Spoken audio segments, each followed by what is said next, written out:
welcome to Maison Otaku. Come in, have a seat. I'm Justin. And I'm Mike. We've got a great episode lined up for you today. Great show today. But first, the news. Genuinely big news, actually, this month. I mean, probably some of the biggest news we've seen in the past 10 years in anime. And that is, of course, Viz, that titan from Japan, has resurrected the Sailor Moon license in a completely unedited subtitled version. And tacked on an official U.S. release of Sailor Stars for the first time in forever. Yes.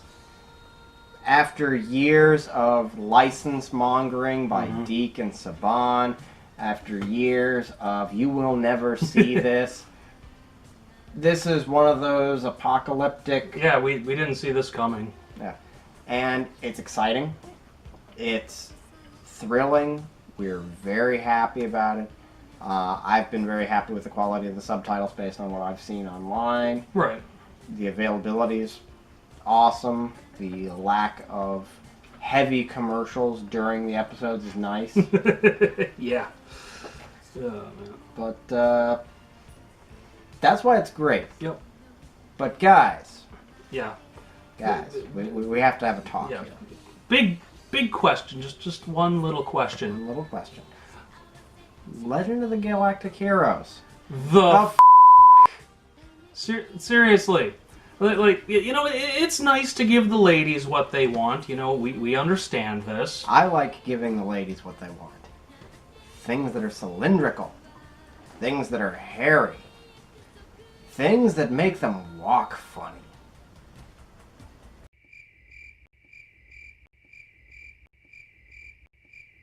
But seriously, we got Rosa Versailles, which is amazing. Yeah, I'm glad you licensed it. I'm not bitching. And then Sailor Stars, which is another thing.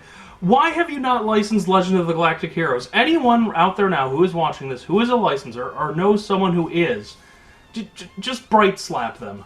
Bright slap them hard. Yes. Bright slap them Super Robot Wars hard. Yes.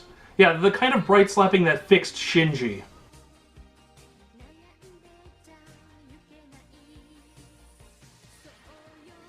Yes. And get Legend of the Galactic Heroes licensed. And Robot Carnival. Yeah, and Robot Carnival, yes. But genuinely though, we are thrilled to see Sailor Moon back available in the States. We're equally excited that Rosa Versailles received a license. Oh yeah. Maria Watches Over Us got a license. Utena was resurrected. These are all great things. These are shows that previously would not have received such treatment. Come on. You gave us Space Adventure Cobra. You can give us Legend of the Galactic Heroes. We're counting on you. Yeah, you already gypped us out of Gundam X, which you promised us. Help us, Discotheque. You're our only hope. Yes. But after that impassioned plea for Legend of the Galactic Heroes...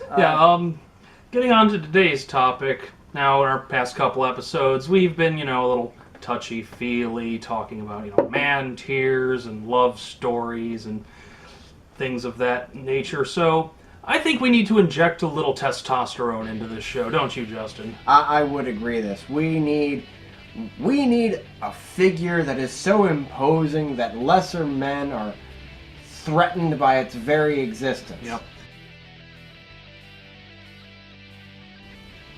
Maybe a little too much. Yes. That's another episode. Yep. But we're talking about that most manly of undertakings, which is piloting a giant robot. Yes. Piloting a giant robot is a grand tradition that goes back as far as that manliest of science fiction authors. Okay, not Edgar Rice Burroughs. That second manliest of science fiction authors, Robert A. Heinlein, who titled the book that debuted the modern mecha as we know it, Starship Troopers. That's a man title. That's Ernest Hemingway sat back and said, well, I could probably read that. Disclaimer, the movies have nothing to do with the books. Yeah. But ever since then, mecha has been a thing for men. Sometimes. Yeah. Mostly men. Damn it, Gunbuster. Well, Well, no, there's more realist. Oh wait, yeah, that was a girl. Anyway, back on topic.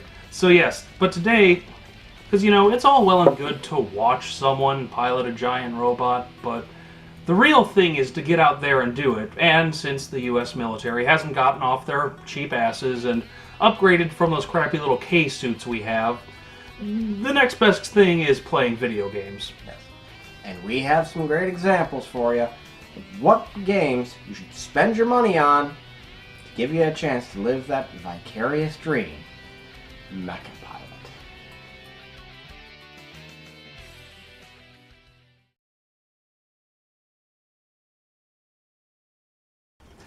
This week, Justin and I will be talking about a couple of our favorite mecha games out there. This is by no means a definitive list, but these are the ones that speak most deeply to us and really scratch that itch. Yeah. And we did want to bring up first, before we get too far into this, one of the big topics that came up when we were discussing putting this episode together was immersion. Mm-hmm. The ones that made us most feel like mecha pilots. And, of course, an early piece to bring up are both the classic BattleTech pods, which you can still find at some very, very exclusive arcades, and the great Konami game, Steel Battalion. These are great simulations, but they're prohibitively expensive. In fact, thanks to the crappiness of the newest Steel Battalion on the Kinect, prices for the original Xbox game have skyrocketed. Yes. Used to be able to get it for around $100 and $150 if you get one without a box. Now, even without a box, you're still looking $300 or $400. Yeah. That's a shame. I have played Steel Battalion a few times. It's fantastic. There's also a second reason why we're not bringing these up, and that's because, as I said before, we wanted something distinctly anime. Mm-hmm. Something with that zero-G feeling, that speed of combat that you love when you're watching. Yep. And Justin and I were discussing this a bit earlier, and I think you said it quite well. You have two main lines of thinking about what mechs are. One is that they're the natural progression of the main battle tank, like Steel Battalion, like BattleTech. And the other one is that they are the natural progression of the fighter jet, which is more the design philosophy in our stuff is going for. Yeah, and I mean, this is going to be very obvious. You've got, of course, Robotech / Macros. That's very, very, very fighter jet.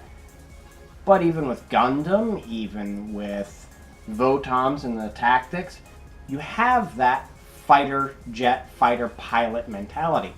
And so when you want to play that, when you want to experience that, firstly, the games that are actually licensed off of the properties are not a good way to go. No, sadly.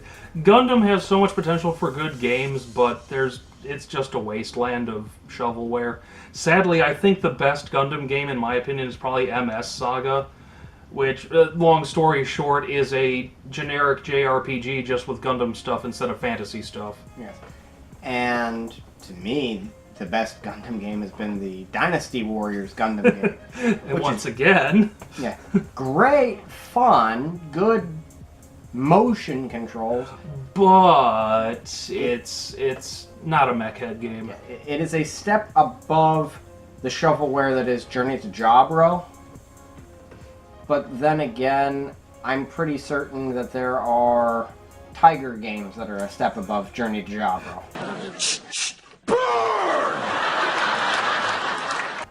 Now, Mike, of course, wanted to lead off on this one, and I gotta hand it to him because he grabbed the franchise that's really the best one for still kicking. Yeah, definitely.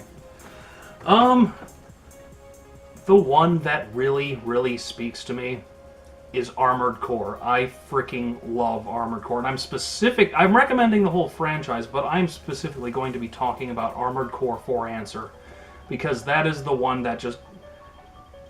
The level of polish and detail in that game is astounding. It's very difficult to say the word polish when you're talking about a From Software product. Yes. From is wonderful for fogging in all the things in the background. if it can be done with 1 polygon, why do it with 8? But they did a great job of at least mimicking next-gen graphics with 4-answer. Oh, that's the thing. It's like, the only thing graphically that you could say against it is that, some of the textures on the buildings and whatnot aren't that great. And some of the polygons are kind of simple, and that's completely legitimate. But the whole reason they do that is you can destroy pretty much everything you see, so... Absolutely. If it explodes, does it have to look that great? Mm-hmm. And what is important is how the mechs look. Mm-hmm. And the mechs look fantastic. And the mechs are, of course, the series party piece, infinitely customizable. Oh, yeah. Yeah, basically... didn't Kawamori originally work with them on this project? Yeah, Shoji Kawamori was involved. Yeah, essentially, when they were first developing the first Armored Core, they went to Kawamori and they said, okay, we want to make a game where you can take a part from any mech, stick it on any other mech, and have it still look good. And at which point I'm pretty sure Kawamori just looked at them and said, I agree. Yes. There are few mecha designers above Shoji Kawamori in our estimation. Now, granted, we differ upon who's above Kawamori in our estimation. I'm very Kotoki. I love Kotoki's work. I like Kotoki. Yeah. But you've also always been an Okawara fan, and I just don't get it. He's so round. So very, very round. Fair enough. But anyway. Yeah. And that's the nice thing about it, the customization in this game. The stat sheets. Holy crap, the stats.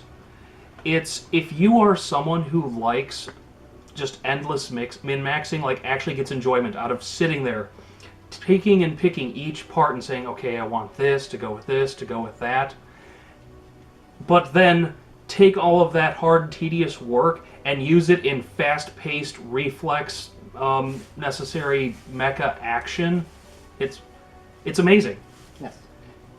Yes. It's so rules heavy and so specific on what each thing does, but when you're out in battle, you don't think about it. In fact, most of the battles are so fast, you don't even have time to think.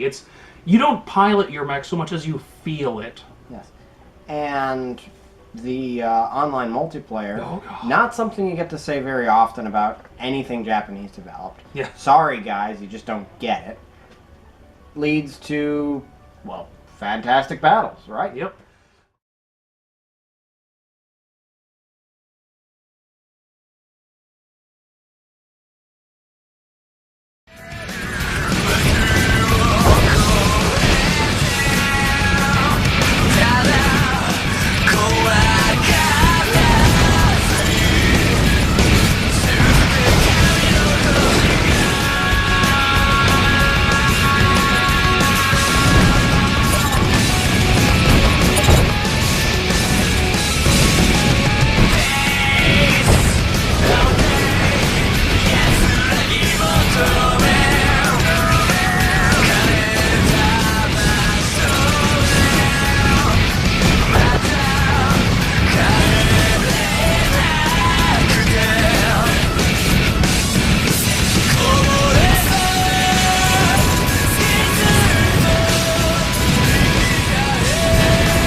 So, basically, you can be Schmuck Everyman with a gun running along the ground, or you can do that. Why the hell does anyone play Call of Duty? You could be a mecha pilot. Yeah, the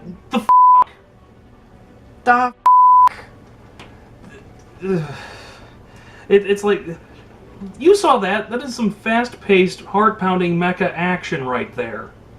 You're zipping all over the place, getting shot at from 6 different angles, shooting people from 6 different angles. Why would you rather be a schmuck with an M16? Now, granted, we're not out to tell you you shouldn't be a schmuck with an M16. Oh, yeah. Broaden your horizons. Yeah. An M16's nice. 16 different missile packets? That's Much better. Mhm. And But I mean, and talking about variety, that's the other nice thing about Armored Core. The franchise itself has a bit of something for everyone.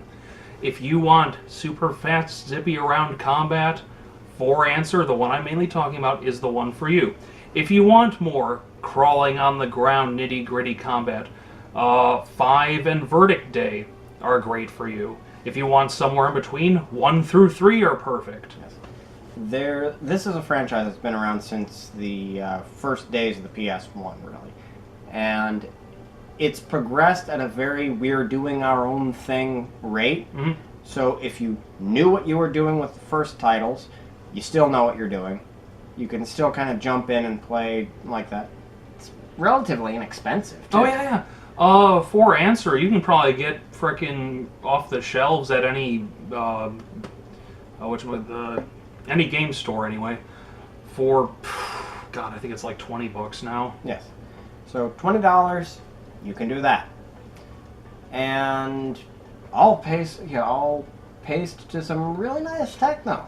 Well, it's not even, well, there's a little bit of that definitely, but it has this great atmospheric, like, these, epic symphonic pieces with, choirs going on in the background. You have some really, heart-beating, catchy tunes where you have no idea what they're saying.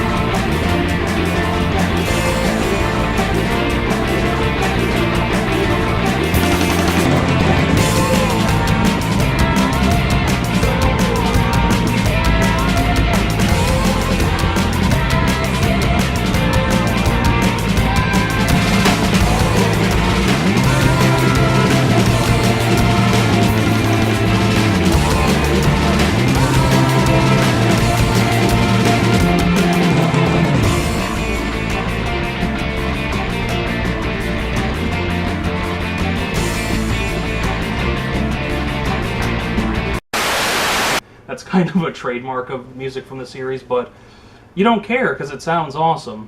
And in 4 Answer, I was talking about, sitting down and spending hours doing min-maxing. The garage music, the music that you're listening to while you're in there doing that is just perfect tone for that. It's really kind of a zen experience equipping your mech in 4 Answer. And really, for the individual, for play, it's one of the best. Now, I'm going to slightly sidetrack us to something that goes from the very play-focused aspect of Armored Core, completely different franchise, from fantastic video game producer and noted crazy person Hideo Kojima. Kojima took a break from Metal Gear Solid. Such a break that actually he produced another game, and that game had the demo disc for the next Metal Gear game. And that was its really big selling point, because nobody really knew what the hell was going on. Kojima was doing a robot game? Yeah. Okay, this will probably be insane. And it was. Yeah. But Zone of the Enders is some of the most fluid, mind-expanding gameplay. Armored Core puts you in the pilot seat, granted over the shoulder, but it puts you in the pilot seat. Zone of the Enders makes you the lead character. Yes. Granted, in the first one you play as Leo, which was not so great. I liked Leo. It's better than playing as Raiden. Yeah, that was kind of an odd period for Kojima. Yeah. In the second, you play as Dingo. Most of you have forgotten that they named the lead character Dingo. I did. But you are playing as that lead character. And the combat, because of the way it goes, for the most part when you're traveling from area to area, You're just kind of behind the mech, and it's flying along, or it's ice skating along because movement is odd. I'm sorry, but whenever there weren't enemies around, I would just be like, float down. So I'm not going to knock the ice skating. But when enemies did arrive, the camera shifted to this fixed perspective, and you just watched yourself as your own anime episode played out that you happen to be controlling. The variety of attacks, the brilliance of the visuals, the high-quality mecha designs from the designer behind Gundam X, all led to this amazing game. Followed up by a second amazing game that said, okay, well, we did a really good game that was only about 3 hours long, with a somewhat annoying lead character, cutscenes that never really went anywhere, and gameplay that had everyone raving. What if we took that gameplay, gave it even more attacks, more enemies, and then gave it an awesome lead character, some really trippy cutscenes, and more gameplay, and some cell shading. That seems to be really big, because this was about the same time that Auto Modelista hit. Net result, a classic. An amazing game. A game that was so good that, mostly because also Kojima was kicking them and saying, I won't do any more Metal Gear if you don't give me back my Zone of the Enders. Fine, reissue it. And I did. Which is a good way to acquire it because the collector prices for Zone of the Enders, the second runner, are off the charts. Yep. Everyone who plays Zone of the Enders, you can kind of tell because they just go, oh yes, I love Zone of the Enders. And everyone who hasn't played Zone of the Enders kind of goes, Zone of the what? Yeah. And then you say, well, it's by the guy that did Metal Gear Solid. And their eyes glaze over and they think, well, that's not going to go much of anywhere, is it? Yeah. Well, one of my friends, actually, that I was showing Armored Core 4 Answer to because he really liked the sound of it, he's a bit of a newer kid, but one of the few ones who actually knows a bit of the things we're talking about. And he was talking about all the mecha stuff he's into, and he's like, you know, it was awesome, that one game for PlayStation 2, Zone of the Enders? Yeah, man, that was the shit. Mind you, this is the same kid who says the most influential mecha series for him was Megas XLR. So that just shows you the wide appeal of this. Yeah. And it is very appealing. There is a multiplayer mode. It's nowhere near as polished as Armored Core's multiplayer mode, and that's saying something. Yeah, I will be fair here. The multiplayer that I showed you for Armored Core is basically that's it. There's really only multiplayer versus, and you can do co-op on a few of the main missions. Yeah. Zone of the Enders is a bit like playing... Well, it's kind of like Double Dragon's multiplayer. It is a bit like Double Dragon's multiplayer. It's terrible. It's really terrible. It was a complete afterthought. I'm pretty sure they included it as a joke. It's almost based upon the same gameplay as the original Mario Brothers. Not Super Mario Brothers, Mario Brothers. And ignore it. Well, honestly, the only thing I ever used it for is I would go in versus mode and go versus computer and use it to practice. Yes. And practicing does help you a lot in the game because, yes, you'll use the key attacks a lot, but when you actually sit down and go, okay, I'm going to actually learn these moves, you will find that you are using these moves more and more. It is a somewhat fighting game aesthetic. Yeah, the whole dominant strategy wall really doesn't exist for this game. It's because even if you can effectively, you know, XX circle or whatever your way through it, the attacks are so cool that you just want to do them. Mm-hmm. And the game is just cool throughout. Brilliant visuals, amazing music as well. Oh yeah. The theme is fantastic. Just watch the original trailer for Second Runner, and if that doesn't sell you... Well, if that doesn't sell you, watch the intro from the first one. Yes. And you will be sold. Zone of the Enders. Well, here's a clip.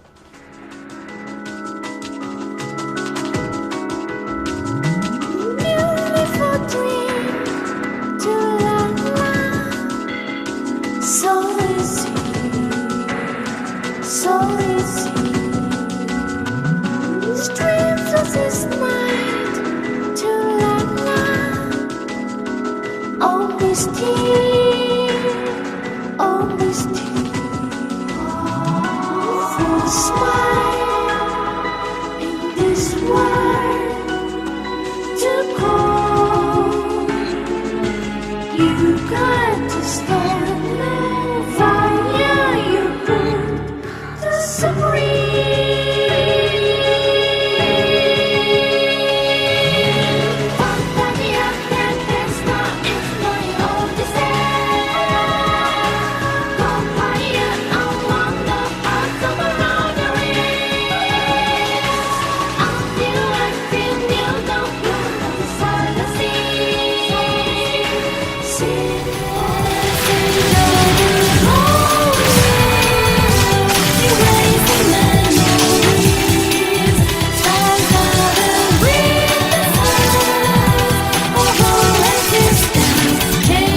Programmed to blow up at the core of Almon. In case of need, Ada will start up the explosion system automatically. It's programmed to do so. Ada, please answer my question. You're going to Almon, aren't you? That was just some amazing stuff. Yeah, you can't beat that with a stick. Can't beat it with a stick, and I've tried. Yeah. But we also want to talk to you about some of our, I guess you could call them honorable mentions. Yeah, alternates. Yeah. And mine's kind of an interesting divergence from Armored Core. It's kind of the other end of the field. This is getting out of the realm of, straight, hardcore mech head action and going straight into an arcade-style shooter. And that, of course, is Omega Boost. This is... It's so simple, yet so fun. A very elegant game, great example of a shooter, great example of some of the variety that can be done with a shooter when you take on the mecha aspect as opposed to just sticking with the traditional spaceship. Mm-hmm. Yeah, it really is sort of like, a lot of the, side-scrolling or top-down shooters and thought, let's do that but 3D. And it's a complete, go anywhere thing. Of course there is a given battle space, but you're not on rails or can only move about the screen. It's you face any direction. A lot of times you're twisting around and you got to get a little dizzy sometimes doing it, but that's just all part of the experience. Yeah. And for me, I'm going to kind of break a rule here because we said nothing too difficult, nothing too expensive. And I have to bring up the one franchise that Sega rolled out many years ago that never really stood up to the console porting because the controls were so much a part of the experience, and that's Virtua On. Oh, God. If you can find a Virtua On arcade machine anywhere near you, try it. Pump as many quarters into that sumbitch as you can. You're going to find it's worth it. Hit the continue. Don't worry. You're never going to win the f***ing oversized inflatable hammer at the ticket card. Yeah, at the ticket counter. Play Virtua On. Play Virtua On until they close the arcade. Play Virtua On until they ask you to leave. Yeah. Play Virtua On, because you will sit there with both control sticks, and at first you're going to look, what's this going to do? Is this going to do what I want it to do? And it doesn't do what you want it to do. Well, especially if you're used to modern first-person shooters, because that is not what they do. No. But then you'll kind of go, wait a minute. Wait a minute. Yep. And before you know it, I need more quarters. I'm selling a kidney. I'm selling a kidney for quarters. Give me quarters.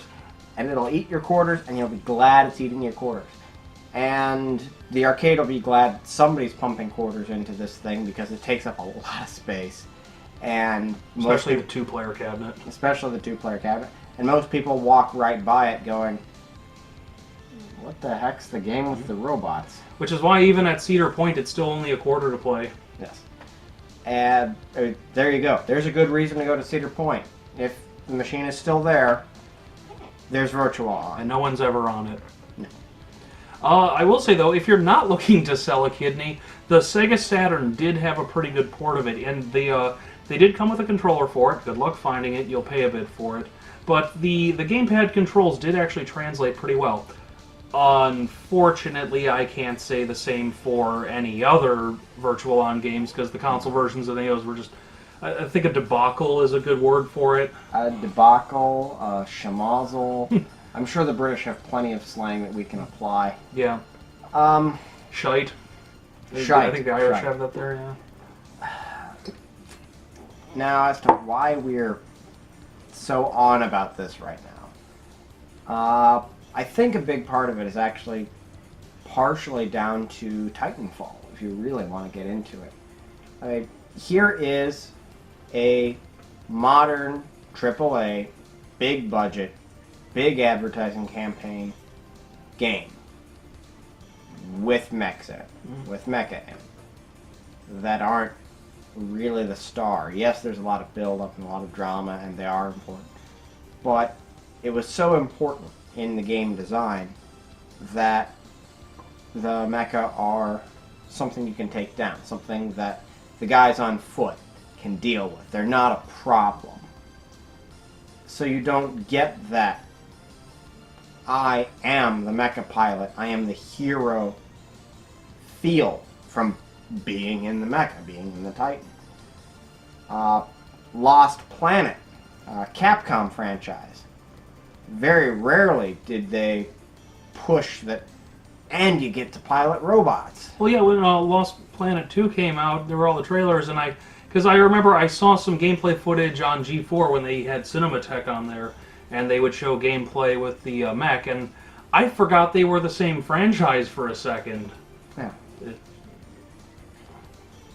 You're not going to see a AAA title that is a mecha title.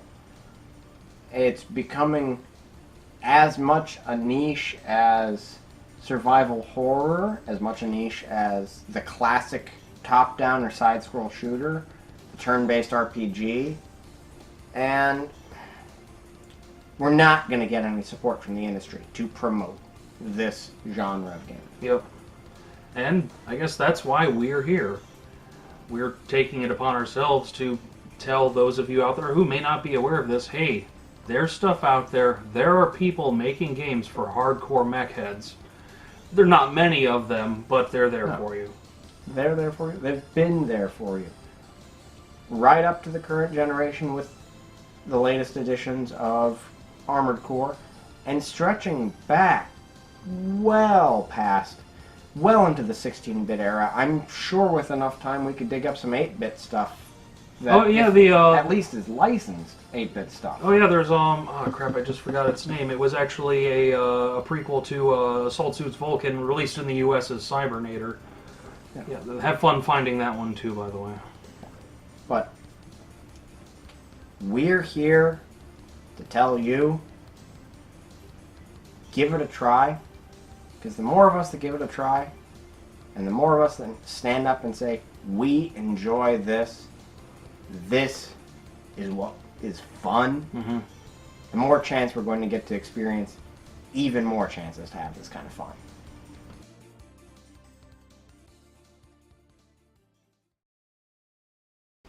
So, naturally you've probably gleaned by now that we are big mecha fans, and it's Mike's turn, and we thought first maybe something classic and massive and over the top like Votoms or Raideen or...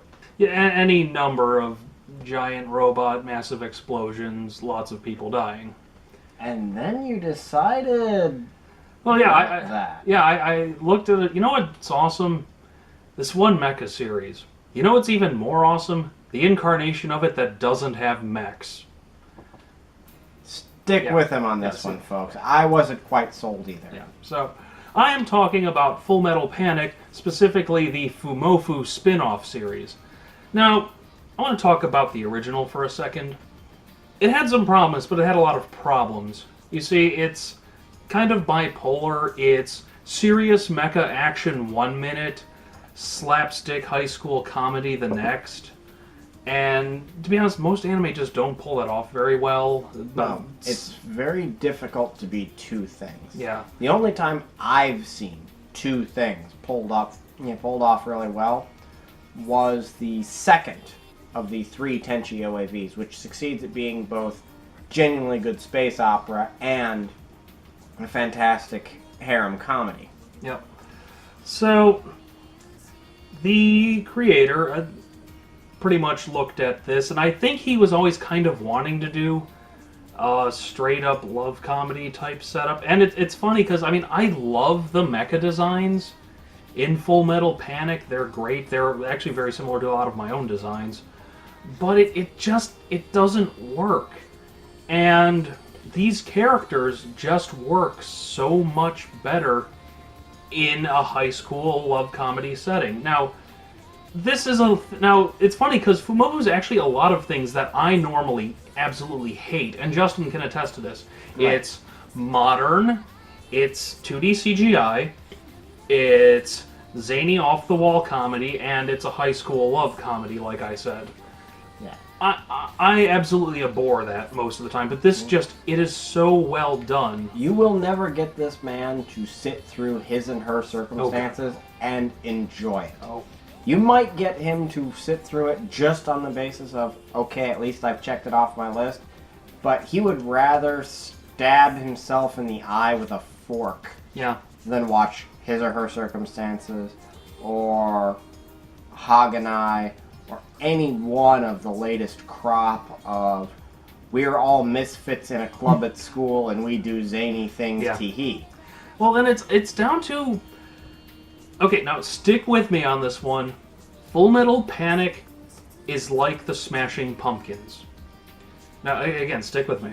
Now, as Justin and anyone who knows me will attest, with many exceptions, of course, I like my music, generally speaking, hard and aggressive. Yes.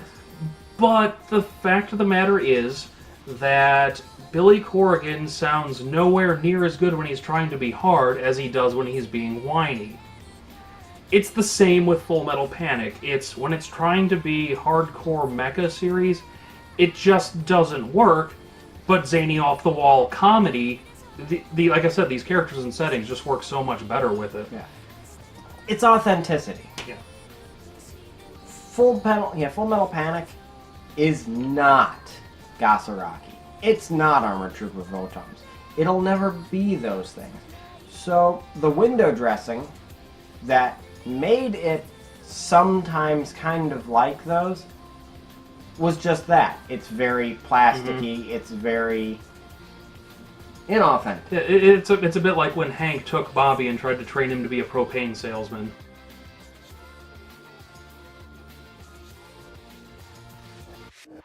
It's doing something you can tell it doesn't want to be. Right. So they decide, okay, let's huck all this out the window, but keep the idea of the social misfit because he's a military hardliner. Yep. And throw him into all these wacky situations. And you get your typical fish out of water sitcom. Yep. Of course, there's a fantastic tradition of those throughout the 70s and 80s and well into the 90s. Yep. Well, and that brings me to one of my favorite things about the series, the main male protagonist, Sosuke Sagara. This man is my hero. He takes that character that's honestly become, character type, I should say, that's become all too commonplace nowadays, of someone who's just completely socially retarded, but he makes that cool. Yeah. See, the reason he's so socially retarded is he grew up in all of the messed up, war-torn parts of the world. He was holding an AK before he could ride a bike.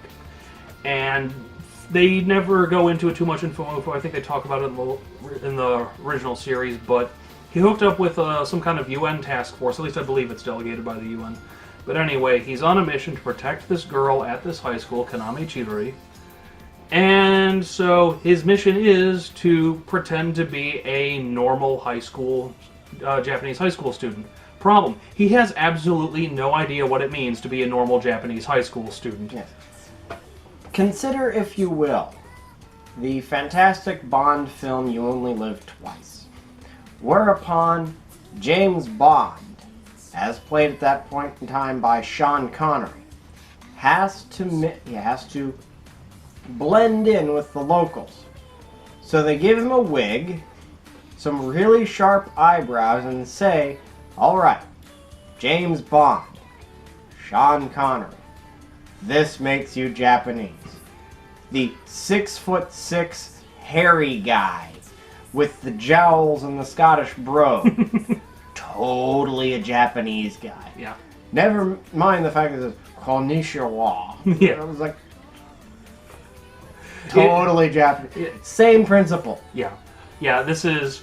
Well, the first episode is just great because it opens up with, he keeps a hair in his footlocker at school so he can tell if someone's been messing with it. And a girl who's gotten sweet on him sends him a love letter. Sagara, thinking, oh, someone's put something nasty in my locker, decides to detonate it with some plastic explosives just to be safe. And this is the kind of thing you expect out of him routinely. And I just love because, if I got stuck playing some RPG that someone decided to do some kind of high school love story with, I'd be like, well, I know what character I'm writing. Yes. Because, and that's exactly it's like the whole thing is some kind of love story RPG, and then they brought in a new player who's used to playing military combat games. Yes. It is really fantastic. It's really well put together. And it's 15-minute episodes. Each episode is 15 minutes. So that's a perfect length for zany comedy because it gets to the joke, it delivers the joke, it ends. That's all you need. So if you liked Azumanga Daioh, if you liked Cromartie High School, really, if you like Cromartie High School, you'll like this one. And if you're wondering what the hell am I talking about when I say Cromartie High School, I'm going to punch you in the back of the front of the face. Go watch Cromartie High School first, then go watch Fumoffu, because then you'll have earned the right to watch other things that aren't Cromartie High School. Yeah, but and I just want to finish up, honestly, talking about some of my favorite episodes on there. The first episode's a great way to start. You have one where basically the school's rugby team is on, their whole career has been one big losing streak. So they bring in Sagara, thinking, oh, he can be their coach, what's the worst that can happen? And he goes Full Metal Jacket on them. Completely turns them inside out and insane. Or there's the wonderful episode where basically there's this contest in between them where they have to go out and hunt women, i.e., see how many girls they can invite on dates. He, of course, takes this a bit more literally and actually... kind of like the music video for Superheroes by Ed Guy? Yes. Watch that music video. That's what Sagara does. Mm-hmm. The only episode I didn't really like was the Hot Springs episode, but surprise, surprise, the Hot Springs episode is rarely the good one of any of them. Right. But I will give it this much, though. I absolutely hated it at first. Watching it again, it's not terrible. No. It has terrible parts, but they actually make fun of the conveniently placed everything, where it's just the girls are moving around and there's always something in the way of their stuff. And sometimes all it takes is a cheap visual gag to keep things rolling along like that. Kind of like the frequent use of cheap visual gags throughout Galaxy Express 3.9 with the conductor. Yes, actually. Especially in the shower scenes. Oh, yes. Yep. And with that, we have once again established that Leiji Matsumoto is superior to something else. Yes. Once again, before we roll out tonight, we would like to remind everyone of ColossalCon coming up next week. Yep. And it's going to be a lot of fun. Well, no, actually, it'll be this week by the time this airs. Yes. This week by the time this airs. And going to be a lot of fun. Mike will be there whole weekend. And if you're lucky, you might spot me on Sunday. So, we're looking forward to it. It's going to be a great time. Use everything we've said in both the dealer room and the Otaku flea market. Yep. And as always, yeah.